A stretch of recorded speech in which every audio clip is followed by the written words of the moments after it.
me imagino que ya todos tienen sus resoluciones hechas. ¿No? Nadie. Camilo, ¿por qué te ríes? Nadie. Pero todo el mundo se preocupa en que escribir que este año voy a rebajar 15 libras, voy a ir al gimnasio empezando el lunes, hoy no, pero empezando el lunes, y voy a hacer tantas cosas, pero en realidad no nos preocupamos por hacer resoluciones cristianas. Qué bueno, dijeron yo, sí, eso está bien. Sí, Luz, no te escuché. Y eso es bueno. Y yo creo que siendo este el primer domingo, podemos mirar a nosotros, todavía estamos a tiempo, ya estamos a día 5, de repasar esas resoluciones cristianas, mirando, reflejándonos en el espejo de alguien. Y en esta semana, pero cuando uno habla de esas resoluciones, uno tiene que hacer un análisis bien introspectivo, bien serio. Uno tiene que comportarse real con cada uno de nosotros.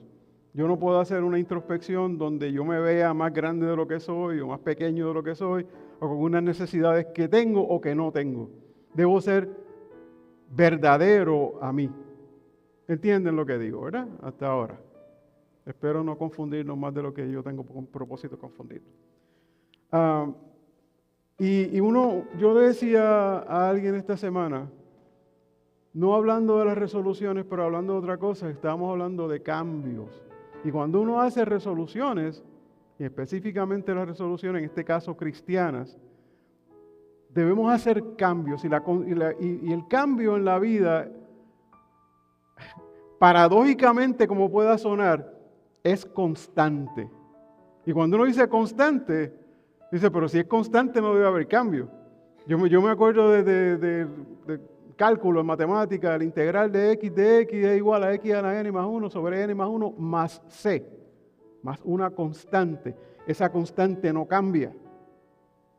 Pero en nuestra vida, el cambio es lo que es siempre constante. Y aquí tenemos que establecer unas metas, y yo creo que si usted está pendiente y está anotando, cuando uno establece metas tiene que tener 4 características. Las metas deben ser reales, deben ser medibles, deben ser alcanzables y deben ser revisables.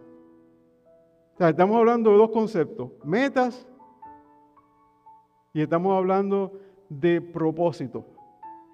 Necesitamos tener un propósito para hacerlo.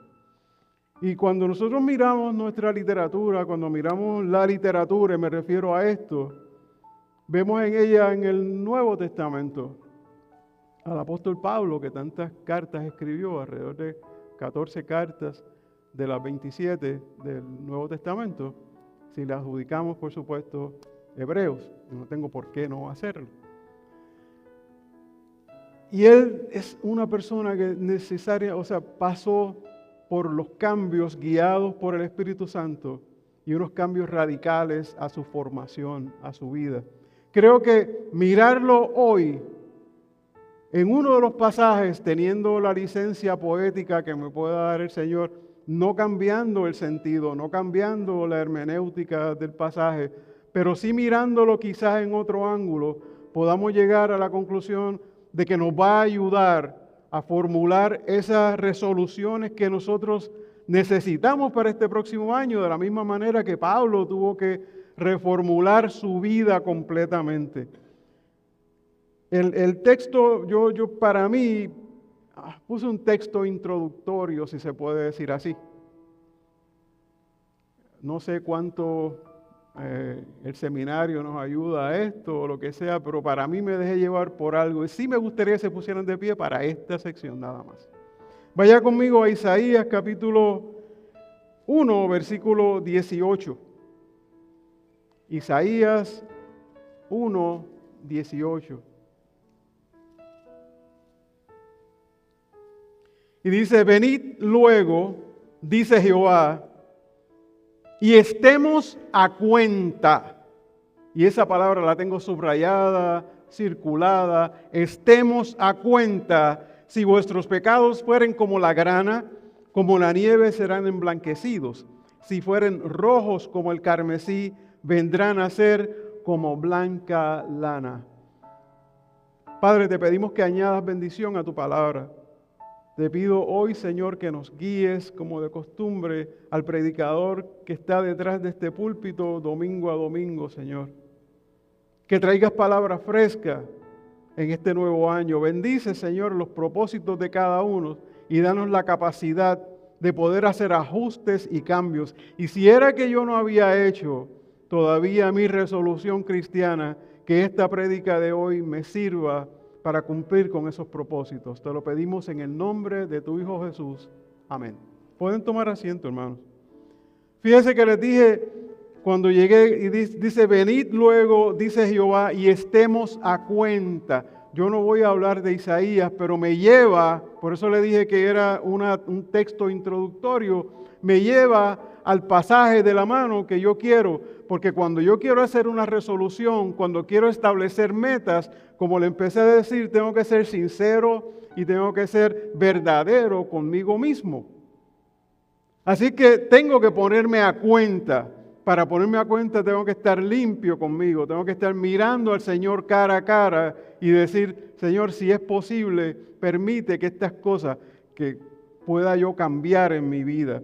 Vaya conmigo entonces, y déjeme decirle algo que hablaba esta semana también, antes que se me escape. Cuando uno habla de cambios en la vida, a nuestra edad, pasados los 25, son bien difíciles. ¿Verdad? Nosotros, desde el punto de vista psiquiátrico, y de eso puedo hablar un poquito, ¿verdad? Porque es mi trabajo, ¿no? Pero nosotros formamos nuestra personalidad entre los primeros 6 a 8 años. Esa es la formación, esa es la base, ese es el pilar de su personalidad entre los 6 y los 8 años. Luego de eso, todo lo que vamos a hacer en la vida son modificaciones. Y para hacer modificaciones necesitamos estar conscientes de que necesitamos hacer un cambio y estar dispuestos a hacer un cambio. ¿Entendido hasta ahí, verdad? O sea que no es fácil, pero tampoco es imposible. Por eso Alcohólicos Anónimos funciona. ¿Por qué? Porque hay una admisión. Usted va a la primera reunión y de ahí en adelante usted se presenta y dice, mi nombre es Pedro y soy alcohólico. Si usted no es capaz de reconocer su debilidad, usted no me da a mí como clínico nada para yo trabajar. Así que hablando de cambios, le traje de inmediato que Pablo hizo unos cambios guiados por el Espíritu Santo y una transformación total a su vida. Ahora sí les puedo traer el texto principal, pero no les voy a hacer que se pongan de pie. Filipenses 3:13 dice, hermanos, yo mismo no pretendo haberlo alcanzado ya, pero una cosa hago, olvidando ciertamente lo que queda atrás y extendiéndome a lo que está delante. Como ustedes ven, vamos a hablar de Filipenses. Vaya conmigo a Filipenses capítulo 3, versículo 1, a pesar de que vamos a estar haciendo un tipo de sermón lineal del versículo 5 al versículo 14. Pero no lo puedo dejar, ¿verdad? Ahí, ¿no? Dice la palabra del Señor, por lo demás, hermanos, gozaos. Y usted sabe que esta es la epístola ¿de qué? Del gozo. Y si usted mira el capítulo anterior, ya habían 5 gozos ahí, así que este sería el 6º. Gozaos en el Señor. A mí no me molesto escribiros las mismas cosas, para vosotros es seguros y para vosotros seguro. 2, guardaos de los perros, guardaos de los malos obreros, guardaos de los mutiladores del cuerpo, porque nosotros somos la circuncisión, los que en espíritu servimos a Dios y nos gloriamos en Cristo Jesús, no teniendo confianza en la carne. ¿De qué está diciendo Pablo en este momento? Pablo tenía una lucha grande contra los que estaban en Filipos en ese momento y estaban llevando una palabra a los judaizantes, donde las personas necesariamente le estaban pidiendo que primero se circuncidaran para luego pasar a ser cristianos. De hecho, si voy y profundizo un poco más, la epístola de los Filipenses es la única epístola posiblemente que no tenga el patrón que seguía Pablo, que eran mitad o cierta cantidad de capítulos con doctrina y el resto de los capítulos con enseñanza. Estos son 4 capítulos que tienen 4 motivos distintos. Y este motivo este capítulo es un motivo directo contra los judaizantes. ¿Okay?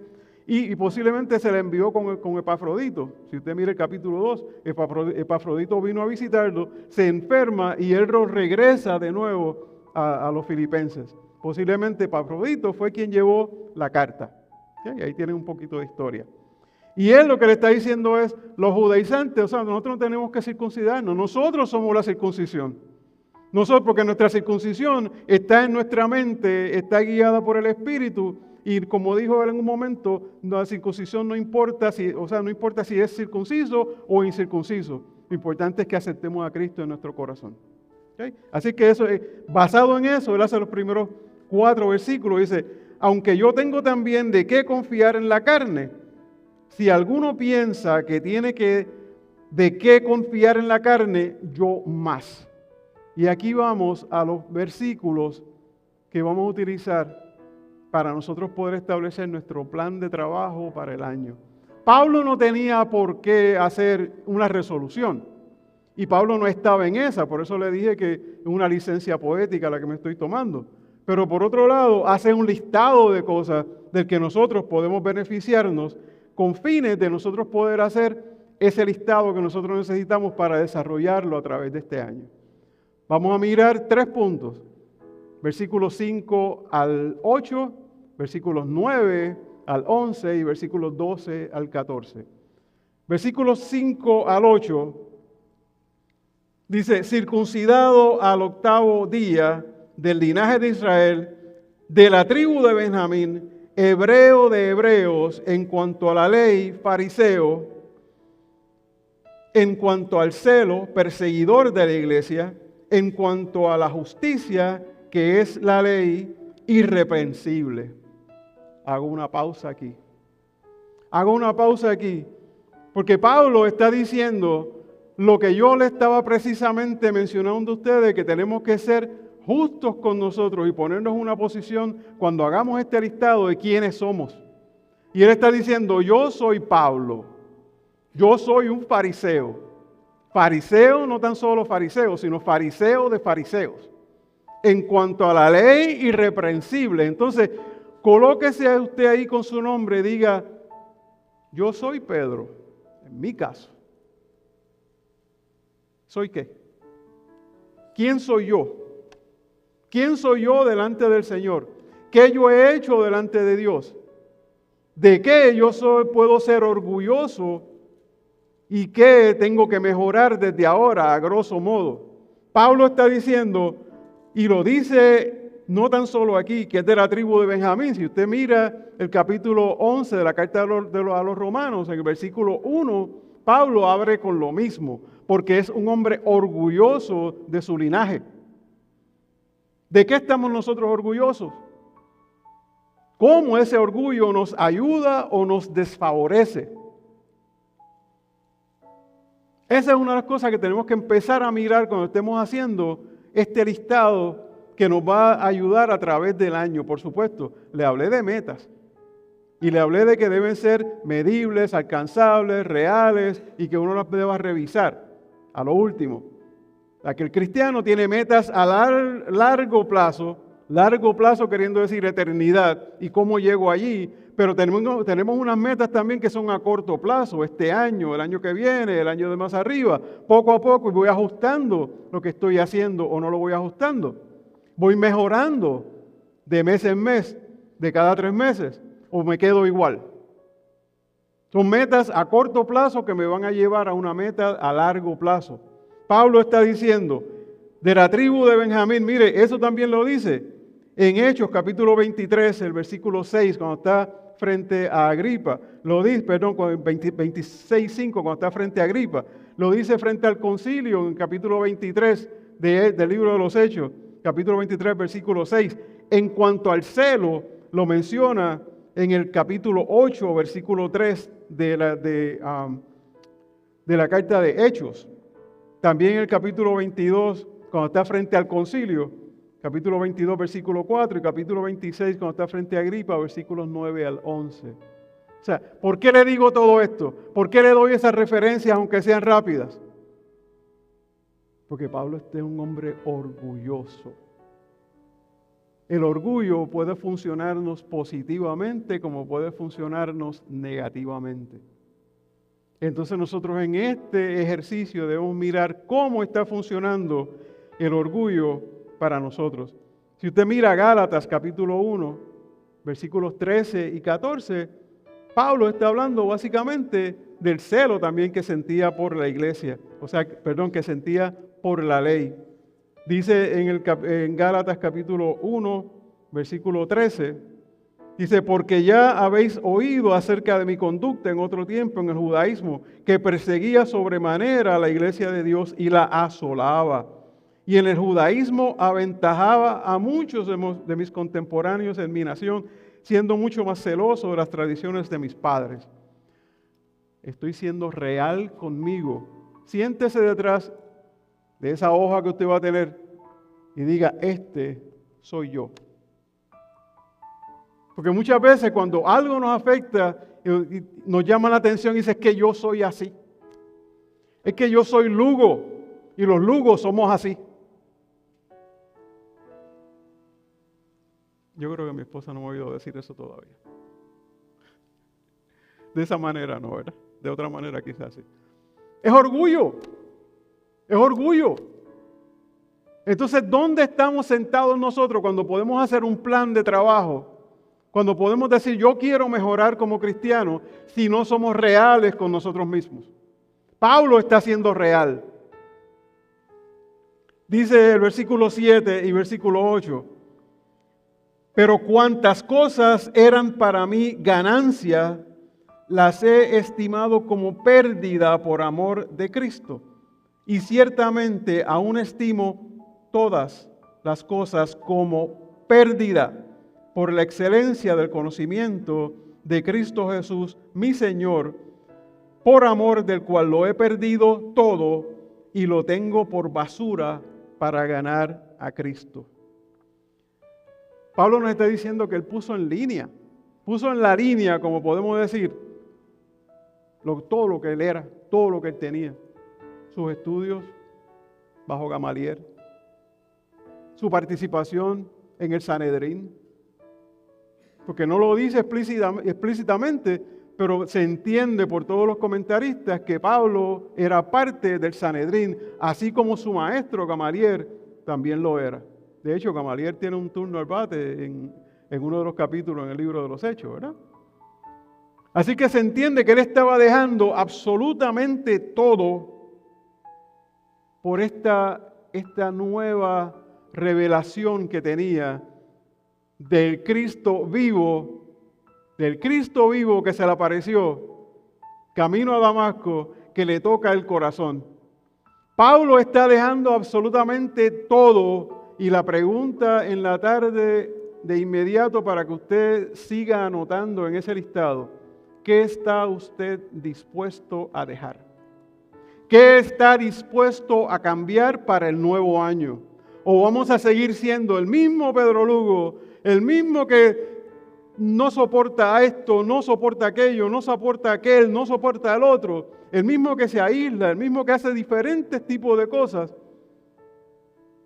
¿Cuán positivo es eso para mi vida cristiana? El mismo que no lee la palabra. Compromiso de leer la palabra por lo menos todos los días.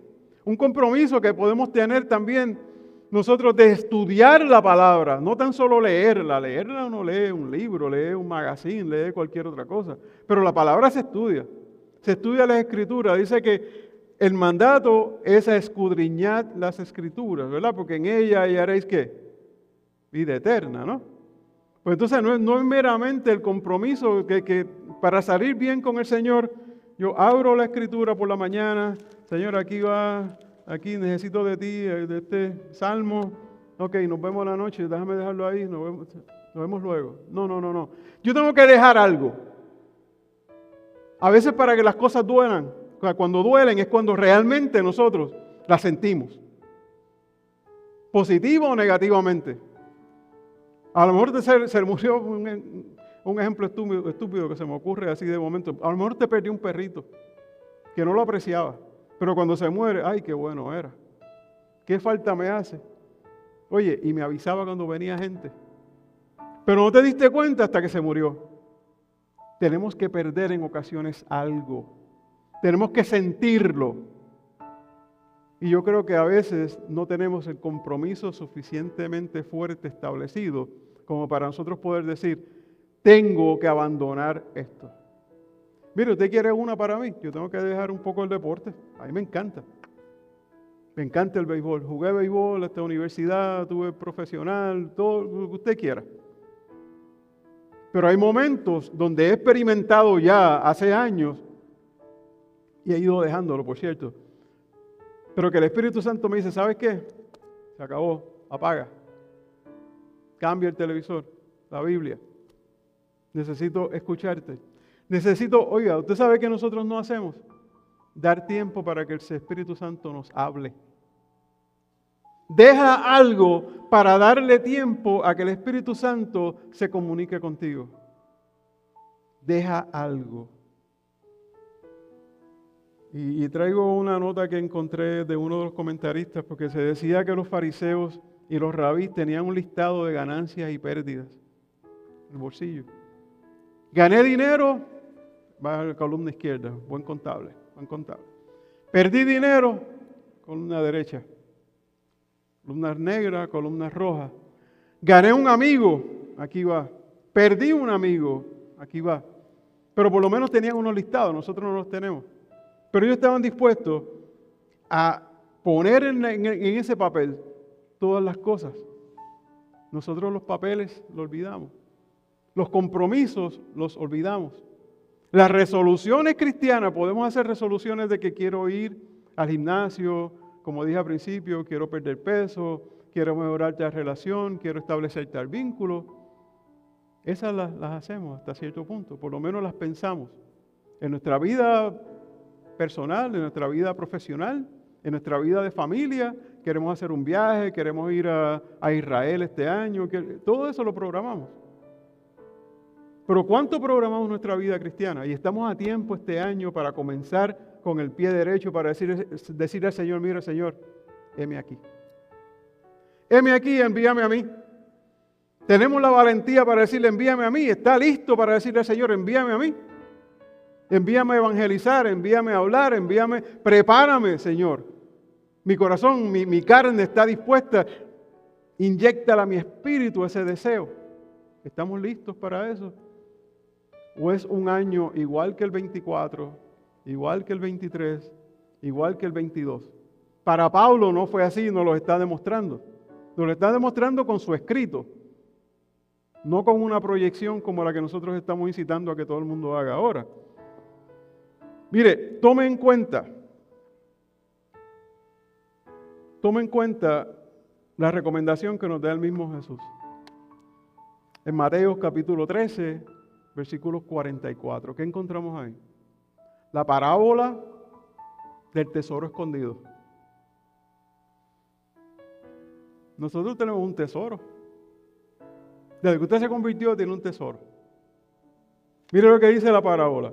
Además, el reino de los cielos es semejante a un tesoro escondido en un campo, el cual un hombre halla y lo esconde de nuevo, y gozoso por ello va y vende todo lo que tiene y compra aquel campo. Mateo 13, 44. Nosotros tenemos el tesoro escondido. Nos dijeron dónde está muchas veces y fuimos, pero no vendimos nada, no dejamos nada. Sabemos dónde está el tesoro está aquí. El tesoro nos está hablando. Este es el único libro que usted se sienta con el autor para que él se lo explique. Nadie más. No hay otro libro así. La Biblia solamente. El Espíritu Santo está al lado suyo. Está dentro de usted. Está en todas partes. Hemos hablado de la inmensidad del Señor. Hemos hablado de todas las características del Señor, de la inmanencia de Dios. Permea todas las cosas. Y usted lo que tiene que pedir es dirección. Pero tenemos el tesoro escondido de la palabra. Y no vendimos nada, no dejamos nada atrás. y lo tenemos todavía en muchas ocasiones escondido. Es hora en este año, propósito, de que usted venda, ¿verdad?, imaginariamente, venda aquellas cosas que nos están reteniendo y vaya y compre ese tesoro escondido. Que lo saque de donde está para que sea de beneficio para su vida. ¿Acaso no vale la pena cambiar o dejar lo que nos está alejando de Dios con tal de encontrar el tesoro escondido? ¿Acaso no vale la pena de que usted mueva algo hacia la izquierda, algo hacia la derecha y darle el espacio a Dios? ¿Cuánto hizo Cristo por nosotros? ¿Cuánto vale el sacrificio en la cruz? ¿Cuánto vale la salvación? ¿Cuánto vale una vida con Cristo en la eternidad? ¿Cuánto estoy dispuesto a dejar hoy para sustituirlo por Cristo en mi vida? Creo que es una buena pregunta que podemos hacer. Si usted mira esos primeros dos encasillados, entre los versículos 5 y el 8, podemos decir que analiza tu pasado, tu orgullo, tu celo. El orgullo puede ser por el carro, el dinero, la casa, las posiciones, la educación. El esposo puede ser, la esposa puede ser, los hijos pueden ser. Mira a ver qué es lo que te está reteniendo. Analiza qué has perdido y qué has ganado en tu búsqueda de Dios. Qué debes dejar atrás o qué debes de implementar. Segundo encasillado, vamos a cubrir los versículos 9 al 11.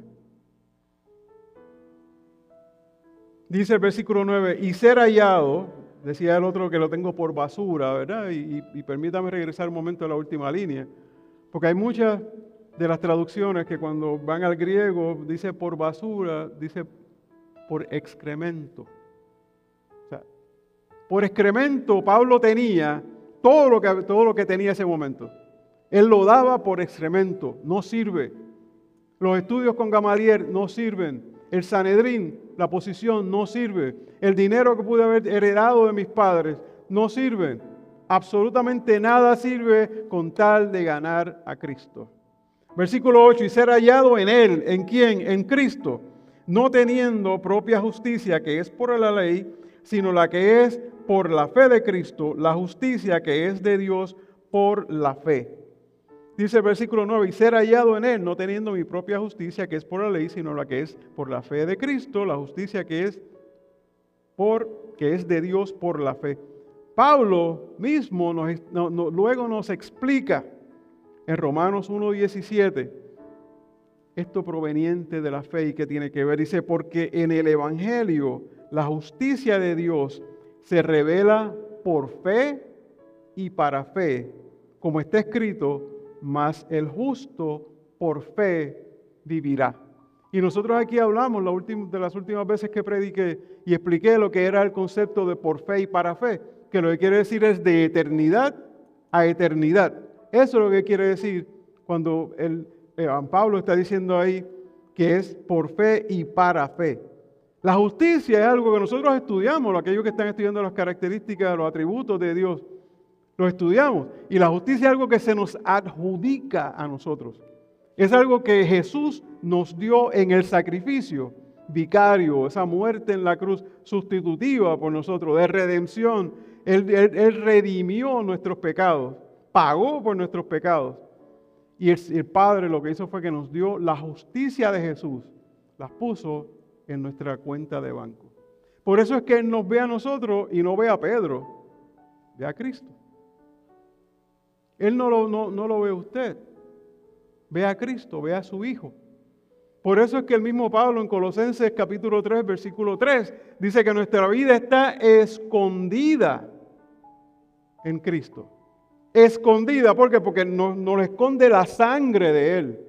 Y eso es lo que nos da la justificación. El Señor nos encuentra justos. Éramos pecadores. Como dice el mismo Pablo en Efesios capítulo 2. Estábamos envueltos en nuestros delitos y pecados. Y Él nos sacó de todo esto. El Señor nos sacó con su llamamiento efectivo, su llamado efectivo, y nosotros aceptar al Señor. Y nos adjudicó la justicia de Dios. Es como si dijera, y fue el ejemplo que di, quiero ser consistente, el ejemplo que di cuando estaba hablando de esto, es como si dijera, mira, tú tienes aquí una deuda que no puedo pagar en el banco. Y voy al banco y le digo al gerente, ¿sabes qué? Yo no puedo pagar esto.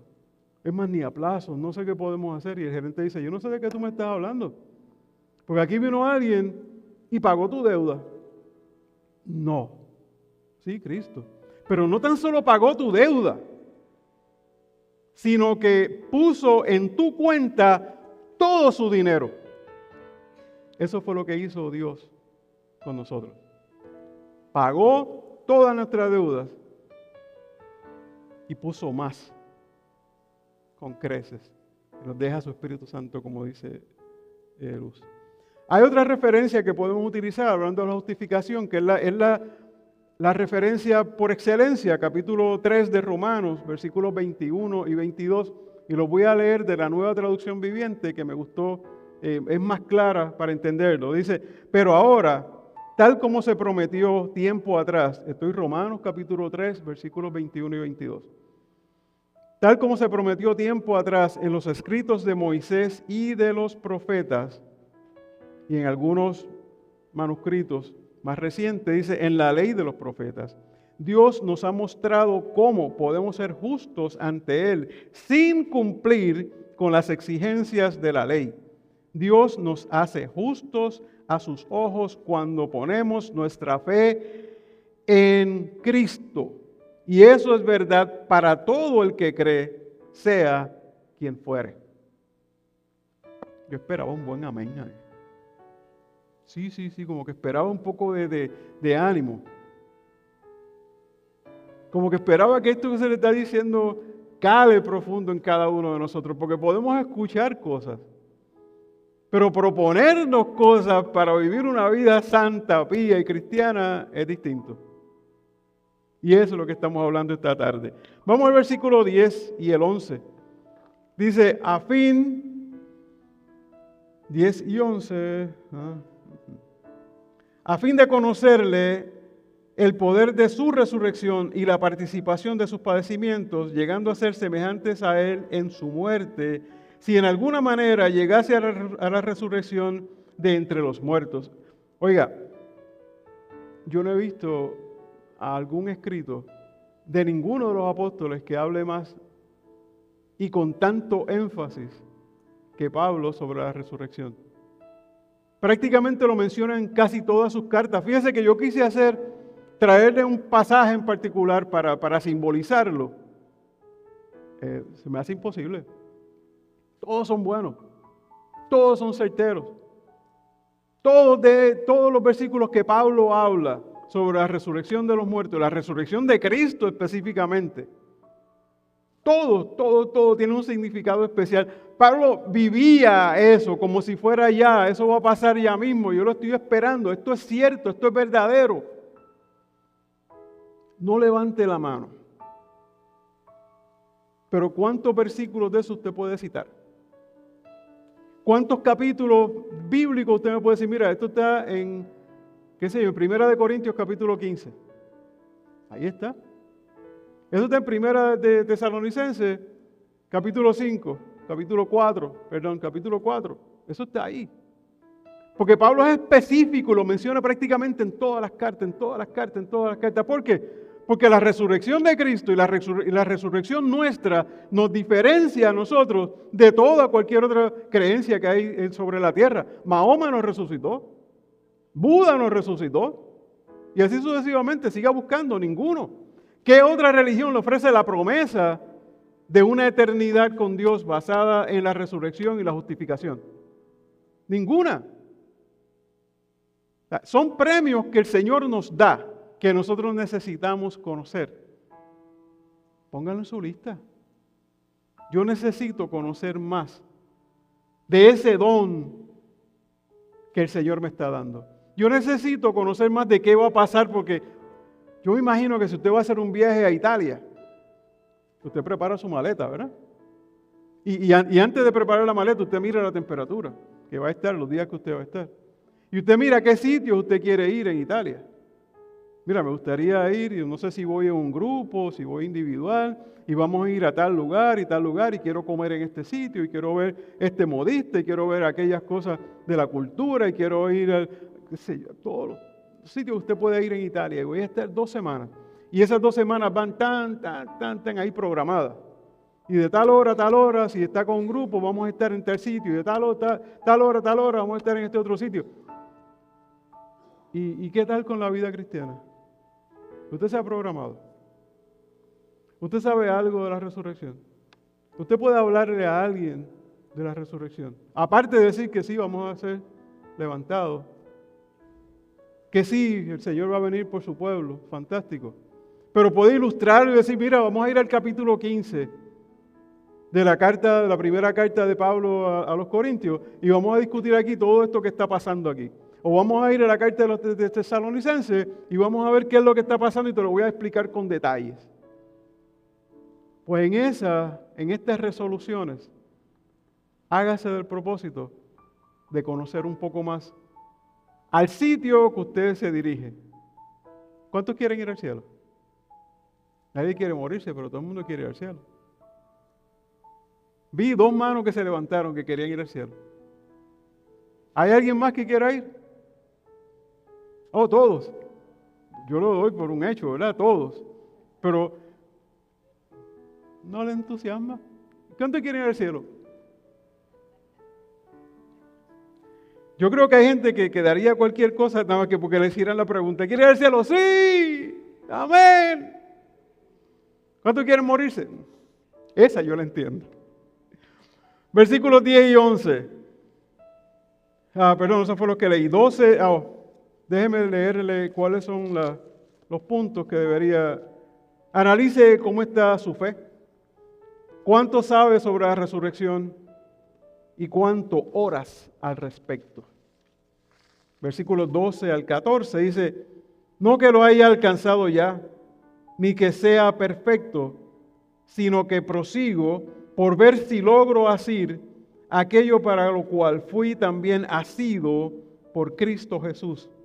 Hermanos, yo mismo no pretendo haberlo ya alcanzado, pero una cosa hago, olvidando ciertamente lo que queda atrás y extendiéndome a lo que está adelante, prosigo a la meta, al premio del supremo llamamiento de Dios en Cristo Jesús. Dice el versículo 12, no que lo haya alcanzado ya. ¿Alguno de aquí alcanzó ya el propósito que tiene el Señor con nosotros? Porque dice el Salmo 138, versículo 8, que el Señor tiene un propósito para cada uno de nosotros. ¿Verdad? Así que nosotros estamos trabajando para lograr ese propósito, pero no lo hemos alcanzado todavía. Dice Pablo, y no es que él tenga duda, pero él dice, no lo he alcanzado, no que lo haya alcanzado, sino ni que sea perfecto. En este cuerpo, ninguno de nosotros somos perfectos. Nos llamamos santos porque estamos apartados, separados, para ser santificados una vez seamos levantados. Ese sí, ese es el proceso. Y dice, sino que prosigo. Y es un buen atleta. Pablo está haciendo aquí un símil, una metáfora con el atletismo o con un evento deportivo. Le dije hace un rato atrás que tuve la oportunidad de jugar diferentes deportes y todo lo demás. Y una de las cosas que uno debe llevar es disciplina. A tal hora hago esto, a tal hora hago aquello, a tal hora hago esto. Y tengo que cambiar el régimen en la misma temporada, cambio el régimen antes de la temporada, después de la temporada, o durante la temporada, después de la temporada. Son ajustes constantes que uno está haciendo. ¿Cuántos ajustes hacemos nosotros en nuestra vida cristiana? ¿Cuántos reconocemos nuestras necesidades en la vida cristiana?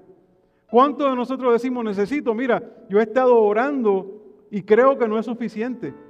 Yo he estado leyendo y creo que no es suficiente. Yo no he estado estudiando, he estado leyendo, pero no he estado estudiando. ¿Cuántas veces ayunamos al año? ¿Cuántas veces estamos haciendo un retiro al año? ¿Cuántos en la casa podemos hacer un altar familiar cuando no hay servicio? O sea, ¿cuántas cosas yo puedo implementar para mejorar mi vida cristiana? Pues entonces digo que no lo he alcanzado ya. Claro que no lo puedo alcanzar tampoco. Jamás lo voy a alcanzar. Porque cuando yo hago algo y miro hacia atrás, el Señor me va a decir, siervo inútil, hiciste lo que tenías que hacer. Sí, pero lo hice. ¿Cuántos de nosotros podemos decir, hice lo que tenía que hacer? Y estar conforme con haber hecho lo que teníamos que hacer. Todavía nos queda largo camino. Dice, por ver si logro asir aquello para lo cual fui asido. Y este juego de palabras que usa Pablo aquí es interesante. Dice Matthew Henry, el comentarista, ¿verdad? Dice Matthew Henry de esta porción en particular. Es como, y tiene que ver con la palabra asir en el griego. No lo voy a decir porque no trae beneficio, no trae. Pero dice Matthew Henry, es como si Pablo estuviese diciendo, en el camino a Damasco yo fui agarrado, que es lo que quiere decir asir, ¿verdad?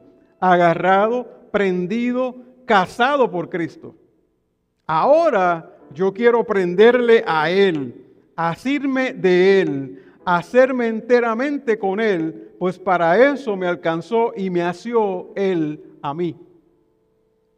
¿Por qué nosotros lo amamos? Él nos amó primero y nos asió primero, nos agarró primero. Pues entonces ahora es como si Pablo dijera, yo me quiero agarrar a Él y no lo quiero soltar. Porque nosotros siempre hablamos de la promesa que se nos hace en Isaías, ¿verdad? Que nos va a agarrar de la mano derecha y yo voy a estar ahí contigo todo el tiempo y soy el que te agarro y te sostengo todo el tiempo. Pero entonces, Él nos agarra y ¿qué tal nosotros? ¿Colgando? No, Pablo lo que está diciendo aquí es, Él me asió y ahora yo lo quiero asir a Él y no me quiero despegar de Él. Quiero mantenerme escondido dentro de Él, en Cristo.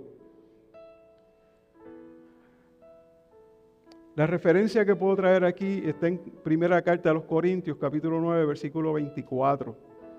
Y es una pregunta que hace Pablo. Dice, ¿no sabéis que los que corren en el estadio, aquí está con la misma analogía, la misma metáfora, los que corren en el estadio, todos a la verdad corren, pero uno solo se lleva el premio? Y aquí está la sugerencia que no podemos olvidar.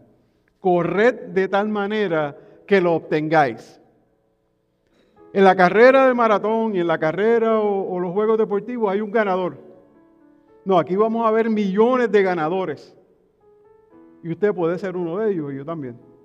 Corre independientemente como corra tu amigo, tu pastor, tu hermano, el que sea. Corre para ganar. Eres tu pastor, pero yo le quiero ganar. Yo le quiero ganar a Ismael.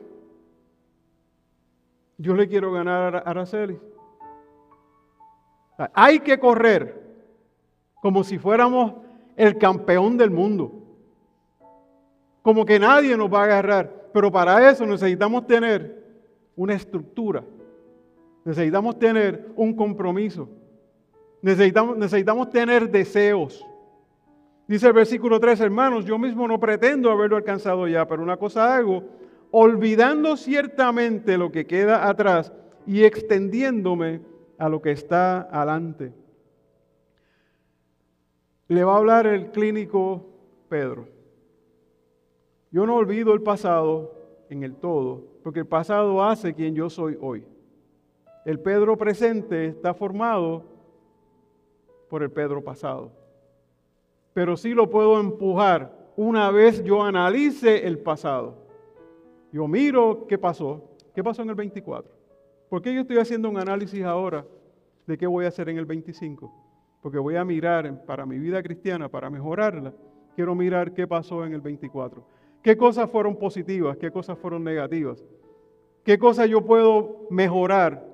¿Qué cosas tengo que quitar? ¿Qué cosas tengo que añadir? ¿Qué cosas tengo que dejar?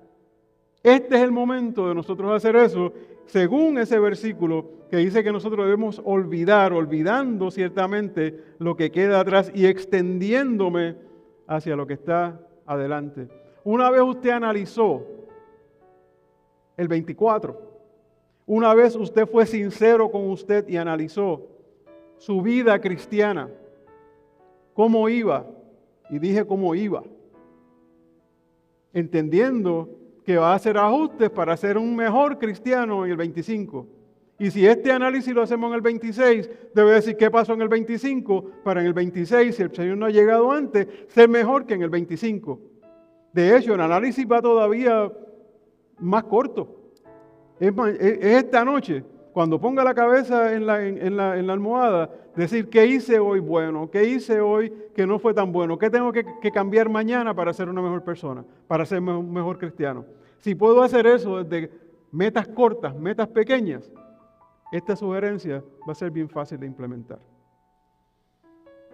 Hay un versículo que me encantó mucho.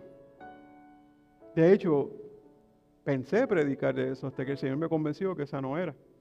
Pero si usted va conmigo a Isaías 43, versículos 18 y 19, dice: no os acordéis de las cosas pasadas, ni traigáis a memoria las cosas antiguas.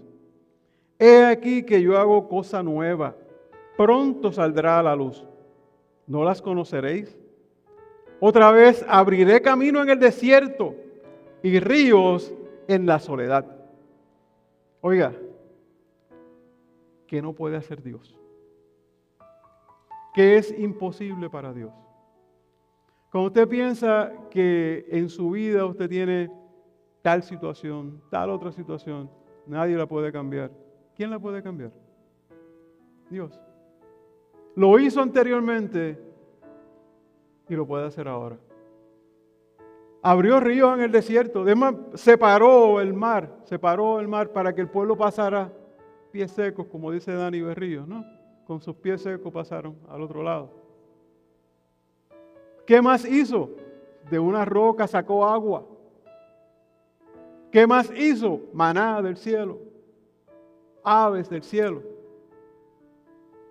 Constante cuidado de su pueblo, el mismo cuidado que tiene Dios para con usted hoy, el mismo cuidado que ha tenido para conmigo durante este año de enfermedad, y usted me ve aquí predicando. ¿Por qué? ¿Por mí? No. Yo no hice nada.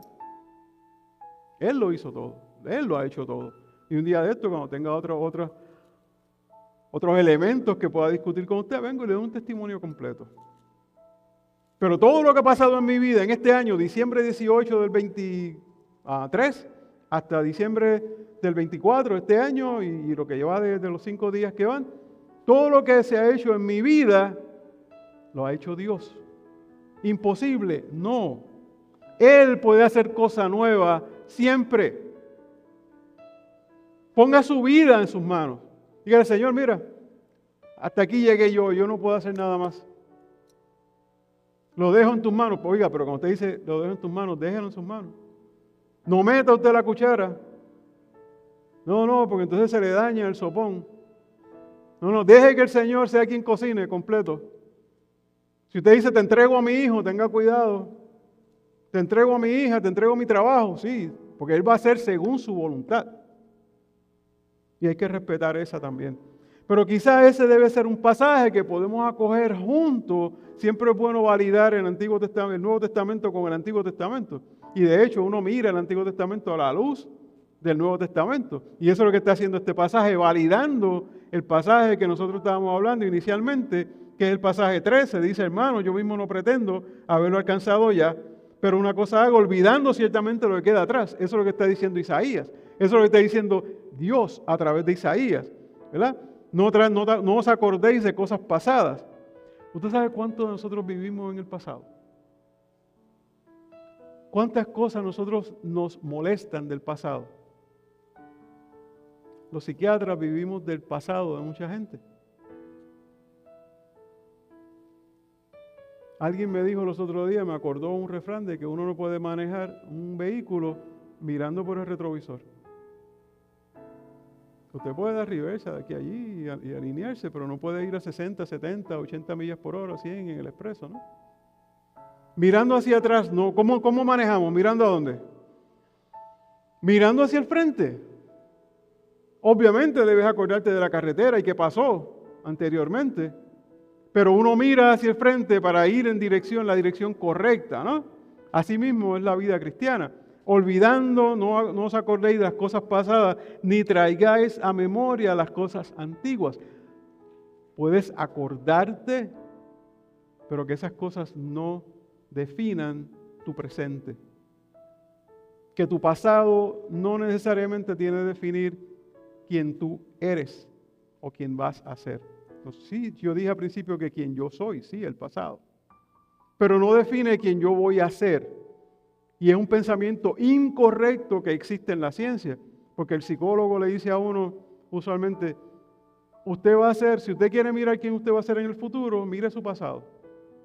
No, eso sí, yo no estoy en Cristo. Si estoy en Cristo, ¿qué soy? Nueva criatura. De modo que si alguno está en Cristo, nueva criatura es. Las cosas viejas pasaron, todas son hechas nuevas. Segunda de Corintios capítulo 5, versículos 6 y 7. ¿Verdad? Pues entonces no podemos ser generalistas en eso, no podemos decir que las cosas viejas nos van a dominar, sino que estando en Cristo todas las cosas son hechas nuevas. Quizás ese es el pasaje con más aplicación de todo, es el último, prosigo a la meta, al premio del supremo llamamiento de Dios en Cristo Jesús. Ya. Habiendo dicho estas cosas y usted con ese papel de análisis que va a hacer, oiga, ¿se estimularon a hacer un papel esta tarde o esta noche? ¿Sí? Honestos con ustedes, verdaderos con ustedes. Yo les voy a dar el empujoncito de que avancen a la meta del supremo llamamiento. A veces estamos mirando demasiado las cosas de aquí. Cuando tenemos al Señor hablándonos, mira, prepárate, mira, estoy cerca, oye, lee un poquito más, mira, hace falta que vayas al servicio todos los domingos, porque es bueno congregarse, ahí yo envío una palabra distinta, ahí yo envío bendición. Pero mira lo que nos dice el mismo Señor porque es que estamos tan pendientes a las cosas de la tierra. Mateo 16, capítulo 16, versículo 24 hasta el 26a. Entonces Jesús dijo a sus discípulos, si alguno quiere venir en pos de mí, niéguese a sí mismo y tome su cruz y sígame. Porque todo aquel que quiera salvar su vida, la perderá. O sea, ¿para qué estamos tan pendientes a las cosas de aquí? ¿Por qué no es que estamos haciendo este análisis a diario con nuestra vida cristiana? Y todo el que pierda su vida por mi causa la hallará. Y el 26 es clave, dice, porque ¿qué aprovechará al hombre si ganare todo el mundo y perdiere su alma? ¿De qué vale el orgullo, el celo que habíamos hablado anteriormente? ¿De qué vale lo que ha ganado hoy? ¿De qué vale las riquezas que pueda dejarle a su hijo, a su tío, a su primo, a su amigo, a su hermano? ¿De qué vale todo eso si a la larga trabajó tanto y pierde la eternidad? Por último, le voy a decir una referencia cruzada que tengo de Hebreos 12:1, porque aquí hay sabiduría. Por tanto, nosotros también, teniendo en derredor nuestro tan grande nube de testigos, viene a hablar del capítulo 11, que viene a hablar de aquello que nosotros decimos el salón de la fama de los cristianos, ¿no? Despojémonos de todo peso y del pecado que nos asedia, y estas las tengo marcadas en bold letters, grandes. Corramos con paciencia la carrera. Vuelve a hacer el análisis, vuelve a hacer la metáfora del olimpismo, de las carreras. El que diga que no lo escribió Pablo, pues tenemos que hablar hebreo, ¿no? Es el mismo verbatim. El pastor se ríe, sí. Corramos con paciencia la carrera que tenemos por delante, puestos los ojos en Cristo, el autor y consumador de la fe, el cual por el gozo puesto delante de él, mire lo que dice aquí, y oiga estas palabras, por el cual el gozo, aquí vuelve con el gozo de Filipenses, el Señor está gozoso, hubiese dicho el pastor andino en Puerto Rico, está gozoso, y da 3 saltos, no gozoso, sino gozoso, está gozoso, puesto delante de él, o sea, está en la cruz, está desnudo, lo han escupido, han hecho barbaridades con él, y él está gozoso, puesto delante de él, sufrió la cruz. el cual por el gozo puesto delante de él sufrió la cruz. O sea, está gozoso, la cruz está detrás. La cruz, con el permiso, la cruz está detrás. El gozo está al frente. ¿Cuál es el gozo? Sufrió de la cruz, dice. ¿Y cuál es el gozo? La redención suya, la redención mía. La eternidad suya, la eternidad mía. Y él lo disfrutó. Disfrutó de ese ejercicio que lo llevó en su carne, en esa dualidad de naturaleza, en esa naturaleza hipostática del Señor, en esta parte carnal de hombre. Fue herido, como dice Isaías 53, molido por nuestros pecados. Sin embargo, lo gozó y lo disfrutó por nuestra redención. Y dice, menospreciando lo oprobio,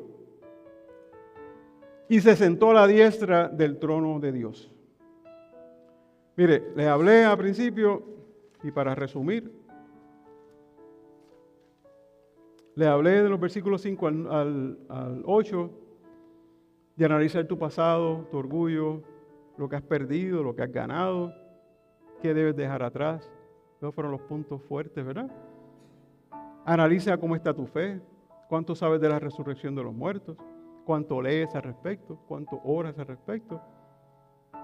Y en los últimos versículos, reconoce que corremos una carrera de larga distancia. Necesitamos metas a corto plazo, como le dije al principio, unas metas a corto plazo que nos van a llevar a la meta a largo plazo, que no es otra de alcanzar la eternidad con el Señor. Y que estamos en un proceso evolutivo continuo. Le hablé de santos que nos llaman santos únicamente porque estamos apartados. Así podemos ver nuestra santidad. Analiza tu pasado, haz las paces con él, porque él te ha traído hasta ser quien eres hoy. Eso no quiere decir que serás de igual forma en el futuro. Recuerda que hay una meta, la vida eterna con Cristo. Y por último, ese versículo de Hebreos capítulo 1, ese versículo 2, corramos con paciencia la carrera que tenemos por delante, puestos los ojos en Jesús, autor y consumador de nuestra fe. ¿Tienen un listado completo? ¿Creen que pueden hacer ahora una lista cristiana con mejores objetivos que anteriormente? Si eso es así, el Señor envió su palabra a tiempo. Póngase en pie, por favor.